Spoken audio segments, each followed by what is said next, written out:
Chinmay and you are watching Chinmay's Viscos. Today we will discuss about speed and velocity. In kinematics, we have already discussed about distance, displacement and the difference between them. What is the scalar quantity and which one is a vector quantity among those distance and displacement. So उसके बारे में हम लोगों ने पिछले वाले video में discuss किया था.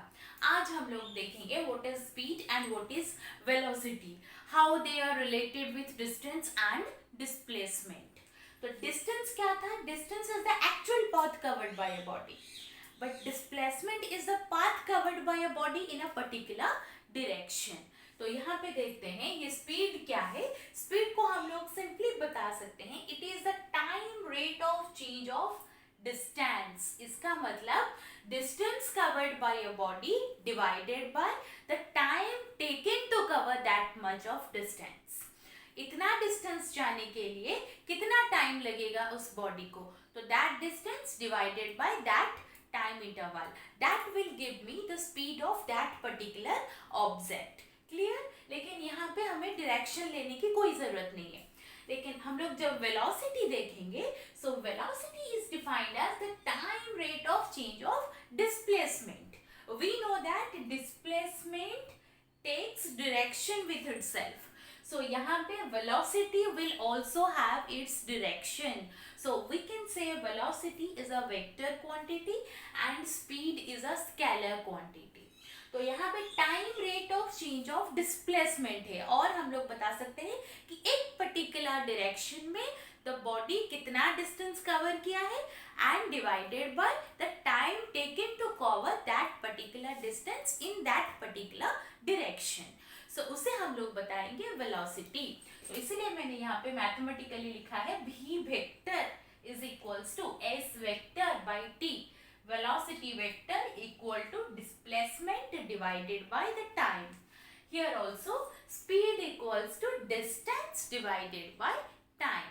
ये दोनों अगर हम लोग मैग्नीट्यूड में देखेंगे तो ऊपर यहाँ पे डिस्टेंस है, यहाँ पे टाइम है, मतलब यहाँ पे some length divided by time, यहाँ पे भी some length divided by time, but the extra factor here is the direction. ठीक है, तो इसीलिए हम लोग अगर इसका यूनिट लिखना चाहेंगे तो यूनिट कैसे होगा? ऊपर है लेंथ, लेंथ के लिए इसका यूनिट क्या होता है? Metre. Metre divided by time के लिए लिखूंगी सेकेंड. और अगर मैं सीजीएस में लिखना चाहूंगी तो ये आ जाएगा सेंटीमीटर डिवाइडेड बाय सेकेंड.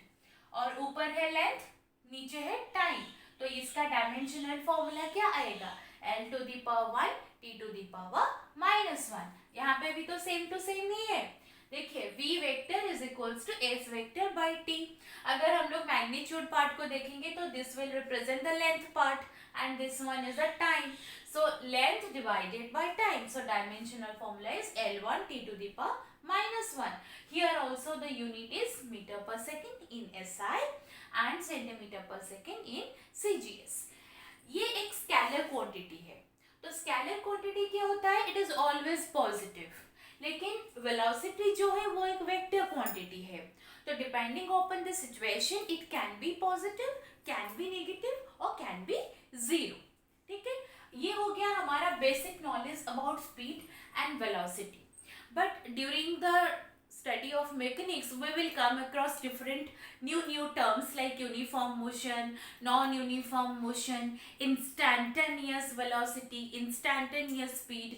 अभी हम लोग उसके बारे में भी डिस्कस करेंगे. ठीक है, types of speed and types of velocity, उसे भी मैं आपको ऐसे ही कंपेयर करके बताऊंगी ताकि आपको समझने में आसानी होगी और जल्दी से याद भी रहेगा. So let's see what are the types of speeds and what are the types of velocities. First, very important point in these two cases is to know what is the uniform speed and what is non-uniform speed. And along with it, we will also discuss about what is uniform velocity and what is non-uniform velocity. These are very important concepts. Try to understand it properly. First one is uniform speed. Uniform हम लोग किसे बताते हैं? मतलब कुछ same होना चाहिए. आप लोग कॉलेज में यूनिफॉर्म्स पहन के जाते हो, स्कूल में यूनिफॉर्म्स पहन के जाते हो, इसका मतलब सभी को सेम दिखना है. ठीक है, तो वैसे ही यहाँ पे यूनिफॉर्म का मतलब है कि a body covers equal distances in equal intervals of time. इसका मतलब क्या है? Body covers equal distances in equal intervals of time. मैंने एग्जांपल लेके दिखाया है, देखिए सपोज फर्स्ट अ पार्टिकल और any body is moving from point A to point B. A से बी तक का डिस्टेंस है 5 मीटर, तो ये 5 मीटर कवर करने में उसे 2 सेकेंड लगा, ठीक है। तो next 5 metre it will also cover in that 2 seconds. So 5 meter again from B to C in 2 seconds. Again the body is moving from C to D, that is also 5 meter, and that it also takes 2 seconds of time to cover it. Again from D to E 5 meter again in 2 seconds. इसका मतलब the body covers equal distances in equal intervals of time. Clear? तो इससे हम लोग बताएंगे uniform speed. तो uniform speed कैसे आया? 5 मीटर जा रहा है 2 सेकेंड में, ये हो गया डिस्टेंस, ये हो गया टाइम। तो स्पीड क्या आएगी? Speed v equals to 5 metre by 2 seconds. तो ये क्या आएगा? 2.5 मीटर पर सेकेंड। तो a से b तक जाने में उसका स्पीड था 2.5 मीटर पर सेकेंड, b से c तक जा रहा है फिर से 2.5 मीटर पर सेकेंड, C से D के लिए भी 2.5 मीटर पर second, and also same for D to E। तो इसका मतलब the body is moving with uniform speed. Clear? वैसे ही हम लोग देखेंगे यूनिफॉर्म वेलोसिटी। यहाँ पे मैंने लिखा था डिस्टेंस, यहाँ पे आ जाएगा displacement. So body covers equal displacements in equal intervals of time, but the point to be noted here that displacement contains both the magnitude and the direction. तो एक भी अगर चेंज हो जाएगा तो डिस्प्लेसमेंट इक्वल नहीं रहेगा। मैग्नीट्यूड चेंज हो गया तो डिस्प्लेसमेंट चेंज हो जाएगा, डायरेक्शन चेंज हो गया तो डिस्प्लेसमेंट चेंज हो जाएगा। तो to keep equal displacements we have to keep the magnitude and direction both same. Okay, so here suppose a body is moving from A to B, ठीक है, again it is moving from B to C, again C to D and D to E. Here the direction from A to E, in each individual section the direction is same. A to B जिस दिशा में जा रहा है, B to C उसी दिशा में, C to D उसी दिशा में, D to E उसी दिशा में। इसका मतलब हम लोगों ने डायरेक्शन सेम रखा है, ठीक है। So directions are equal in every individual sections. Clear? Again अभी इक्वल डिस्प्लेसमेंट के लिए हमें मैग्नीट्यूड भी इक्वल चाहिए। देखिए A to B ये जो पार्ट है इसका मैग्नीट्यूड है 5 metre, B to C also 5 meter, C to D also 5 meter, D to E also 5 meter. That means here the body is covering equal displacements in equal intervals of time. Time देखिए सारे section के लिए यहाँ पे 2 second लिया गया है, ठीक है। तो यहाँ पे मैं बता सकती हूँ कि velocity of that particular body which is moving from A to B, then from B to C, then from C to D and then from D to E is equals to 5 meter divided by 2 seconds. ये आ गया 2.5 metre पर second. लेकिन मुझे यहाँ पे direction चाहिए क्योंकि मैं वेलोसिटी निकाल रही हूँ। तो यहाँ पे देखिए बॉडी किस तरफ जा रहा है? Towards east. हम लोग जो डायरेक्शंस लेते हैं ऐसा ही तो लेते हैं ना, ये होता है नॉर्थ साउथ ईस्ट वेस्ट, तो इसलिए मैंने लिखा ड्यू ईस्ट। क्लियर? तो ये हो गया मेरा यूनिफॉर्म वेलोसिटी। अभी चलते हैं नॉन यूनिफॉर्म पार्ट पे। Non uniform speed. Non uniform मतलब सेम नहीं होगा। क्या सेम नहीं होगा? मतलब the body will cover unequal distances in equal intervals of time. पहले 2 सेकेंड में अगर वो 5 मीटर जा रहा है तो दूसरे वाले नेक्स्ट 2 सेकेंड में वो जाएगा 10 मीटर। सपोज नेक्स्ट 2 सेकेंड में वो जा रहा है 12 मीटर। तो वैसे हम लोग बताएंगे कि टाइम तो सेम रखा है हमने इंटरवल का, लेकिन the body is covering different distances but in the equal intervals of time.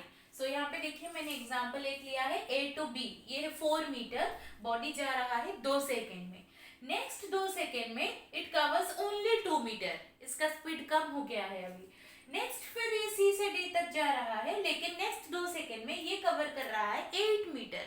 तो यहाँ पे देखिए हर सेगमेंट में इसका जो स्पीड है वो चेंज हो रहा है, वो इक्वल नहीं मिल रहा, यूनिफॉर्म नहीं रहा, तो इसलिए हम लोग उसे बताते हैं नॉन यूनिफॉर्म। यहाँ पे देखिए कि कितना आएगा इसका स्पीड, 4 मीटर 2 सेकेंड्स, तो ये आ जाएगा 2 मीटर पर सेकेंड। क्लियर? यहाँ पे 2 मीटर जा रहा है 2 सेकेंड में, तो ये कितना आएगा 1 मीटर पर सेकेंड आएगा यहाँ पे स्पीड।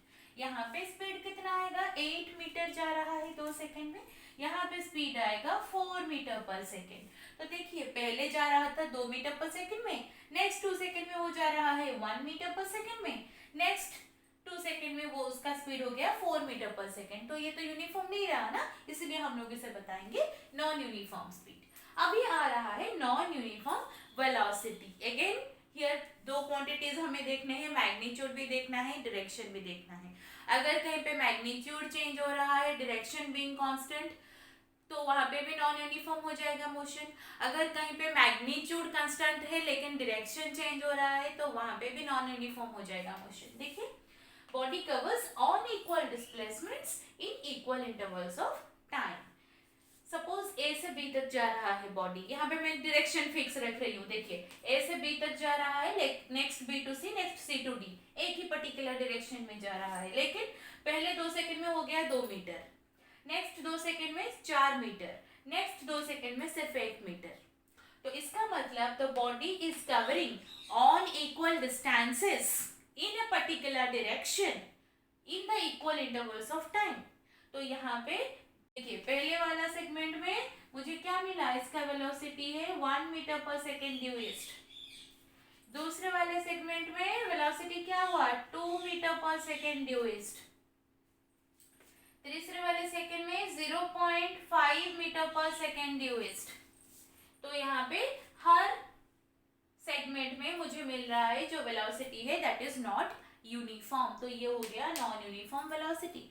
यहाँ पे मैंने डायरेक्शन सेम लिया था, मैग्नीट्यूड चेंज किया था। अभी देखिए यहाँ पे मैंने मैग्नीट्यूड सेम ले लिया है, 3 मीटर है, यहाँ पे भी 3 मीटर है, लेकिन the body is moving in 2 different directions. पहले इट इज ये जा रहा था P से Q तक, अभी जा रहा है Q से R तक। तो देखिए first 1 second, in the first 1 second the direction is along PQ, 3 meter per second velocity along PQ. Again from Q to R 3 meter per second along QR. ये PQ और QR इन दोनों के directions तो अलग अलग हैं, तो यहाँ पे भी डिस्प्लेसमेंट इक्वल नहीं है। तो हम लोग यहाँ पे भी बताएंगे the body is moving with non uniform velocity, और इसे इन जनरल बताते हैं uniform motion, non uniform motion.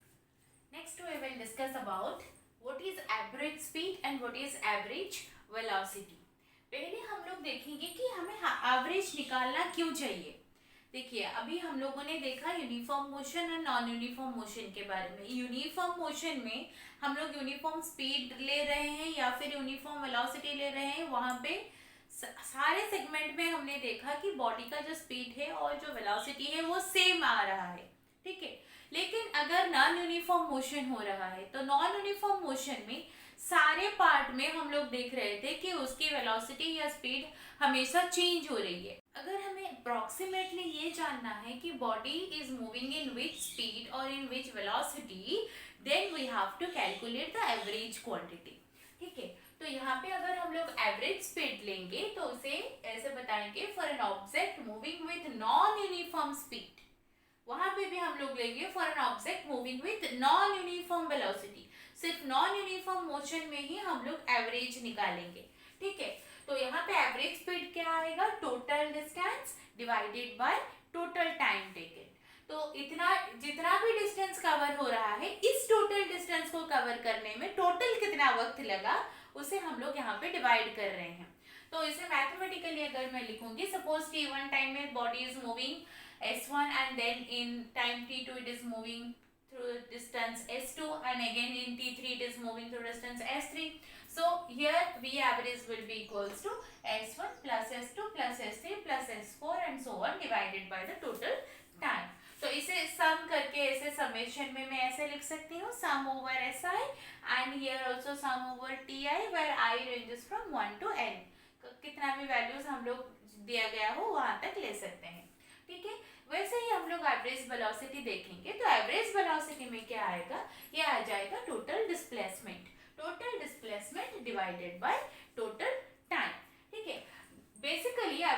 Velocity जब भी निकालना होता है वहां पे हमें ना 2 या 3 पोजीशंस दे रखे होते हैं. सपोज 2 पोजीशंस हमें दे रखा है. So if x1 vector and x2 vector are the positions of object in time t1 and t2 respectively. Suppose time t1 पे ये x1 वेक्टर जो पोजीशन पे था वहां का उसका पोजीशन वेक्टर है x1 vector, and time t2 पे जो पार्टिकल जहाँ पे जाके पहुंचा है अभी उसका पोजीशन वेक्टर है x2 वेक्टर. तो हम लोग वहाँ पे एवरेज कैसे निकालेंगे? x2 vector minus x1 vector मतलब final position minus initial position divided by the time interval. ठीक है, तो इसे ऐसे भी लिख सकते हैं delta x vector divided by delta t. अगर हम लोग डिस्टेंस के लिए भी इसे लिखना चाहेंगे तो वहां पे सिर्फ वेक्टर क्वांटिटी लिया गया है, यहाँ पे हम लोग उसे स्केलर में लेंगे. तो इसे मैं v average equals to simply लिख सकती हूँ delta x divided by delta t. अभी जब जैसे हम लोग यहाँ पे एवरेज निकाल रहे हैं वैसे ही एक दूसरा वाला वेलोसिटी और स्पीड हम लोग निकाल सकते हैं जिसका नाम है इंस्टैंटेनियस स्पीड और instantaneous velocity. So speed of the body at any particular instant of time is known as its instantaneous speed. Instant मतलब क्या होता है? वहाँ पे टाइम का जो इंटरवल है that is very very less. मतलब इतना छोटा होता है वहाँ पे टाइम का जो इंटरवल है वो इतना छोटा होता है कि हम लोग उसे अप्रॉक्सीमेट कर सकते हैं कि that time interval tends to zero. इसका मतलब टेंड्स टू जीरो मतलब वो बहुत ही छोटा टाइम इंटरवल है, एक पर्टिकुलर इंस्टेंट. ठीक है, तो वहाँ पे हम लोग अगर स्पीड मेजर कर रहे हैं, एक body is in motion and at any particular instant of time we want to calculate the speed, then that will be the instantaneous speed of that particular body. आप लोग जब मतलब बाइक या car जो भी जा रहा है उसके आगे स्पीडोमीटर होता है ना, तो when bike or car is in motion the speedometer of that vehicle at any instant of time that always gives the measurement of instantaneous speed of that particular vehicle.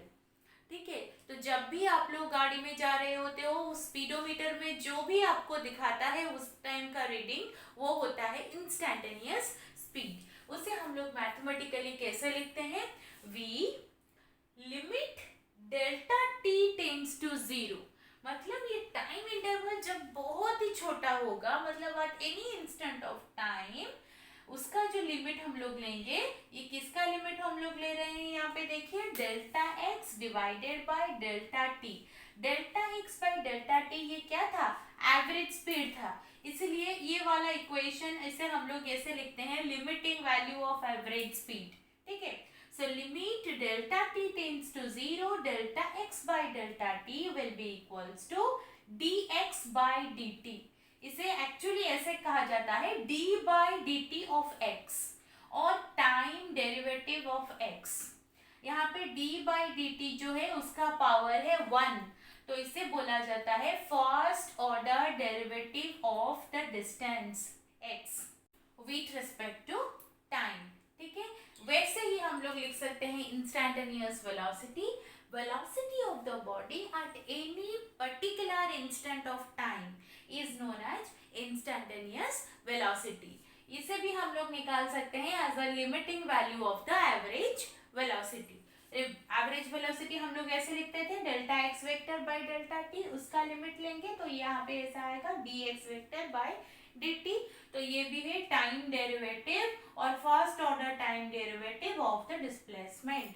इसे हम लोग बताएंगे इंस्टैंटेनियस वेलोसिटी. अगर आपको कहीं पे ये पूछा जाएगा क्वेश्चन में कि when is the average speed of a body is equals to the magnitude of its average velocity, किस पर्टिकुलर कंडीशन में बॉडी का एवरेज स्पीड मतलब ये delta x by delta t ये वाला average speed that will be equals to magnitude of average velocity. Delta x vector by delta t इसके magnitude के साथ वो सेम होगा. किस कंडीशन में होगा? देखिए हमने पहले देखा था डिस्टेंस और डिस्प्लेसमेंट के बारे में जब भी डिस्कस किया था. Distance will be equal to displacement but in a particular condition when the body is moving in a straight line path. तो यहाँ पे भी सेम कंडीशन ही आएगा। अगर बॉडी स्ट्रेट लाइन में मूव कर रहा है तो total distance covered divided by total time that will be same if we are considering the direction or not, because the only path here is the straight line path. Clear? So here we can say that the particle will have average speed equal to magnitude of average velocity when it is moving in a straight line. Clear? तो आगे हम लोग discuss करेंगे about acceleration of A particle but in a new video. आज कितना कुछ हम लोगों ने सीख लिया। अगर आपको पसंद आया हो तो आप लोग वीडियो को लाइक कीजिए और चैनल को सब्सक्राइब कर लीजिए ताकि आगे जो वीडियोस आएंगे उसके नोटिफिकेशंस आपको मिलते रहे। बेल आइकन को भी प्रेस करना मत भूलिएगा। Thank you.